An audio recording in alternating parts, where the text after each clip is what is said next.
Narendra Modi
election manifesto విడుదల చేశారు.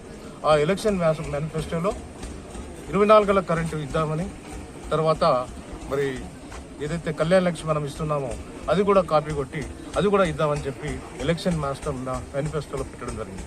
Election అయిన తర్వాత ఇస్తారో లేదో దేవునికి ఎరక, కానీ మనం చేస్తున్న పనులు, మన తెలంగాణ ప్రభుత్వం కేసీఆర్ గారు చేస్తున్న పనులను వాళ్ళు కాపీ కొడుతున్నారు. ఇంతకుముందే కాపీ కొట్టారు, ఇప్పుడు కూడా కొడుతున్నారు.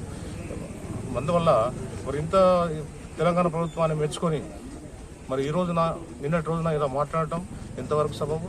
చాలా అన్యాయం.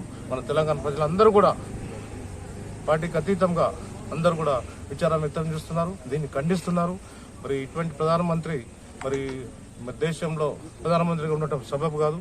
వెంట తక్షణమే మీరు ఈ మాట అన్నందుకు క్షమాపణ కోరాలి, విరమించుకోవాలి అని చెప్పి మన తెలంగాణ ప్రజలను కోరుతూ, అదేవిధంగా మొన్నటి బడ్జెట్లో పార్లమెంట్లో ప్రవేశపెట్టిన బడ్జెట్ చూస్తుంటే మన తెలంగాణకు ఒక్క స్కీమ్ కూడా మంజూరు చేయలేదు.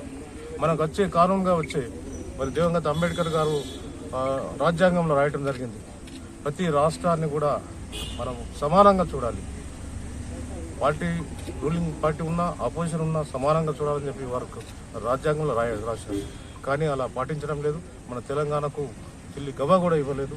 అయినా మన తెలంగాణ ముఖ్యమంత్రి గారు మన నిధులతోటే మన రాష్ట్రాన్ని మరి బాగు చేస్తున్నారు, అన్ని స్కీమ్స్ ఇస్తున్నారు. మరి ఇందుకు నిరసనగా ఈరోజు యావత్ తెలంగాణలో మరి మన తాలూకాలోని అన్ని మండల కేంద్రాల్లో కూడా ఇటువంటి కార్యక్రమం, నిరసన కార్యక్రమం, వారి దిష్టిబొమ్మ దానం చేయడం, ఇవన్నీ కార్యక్రమాలు జరిగారు.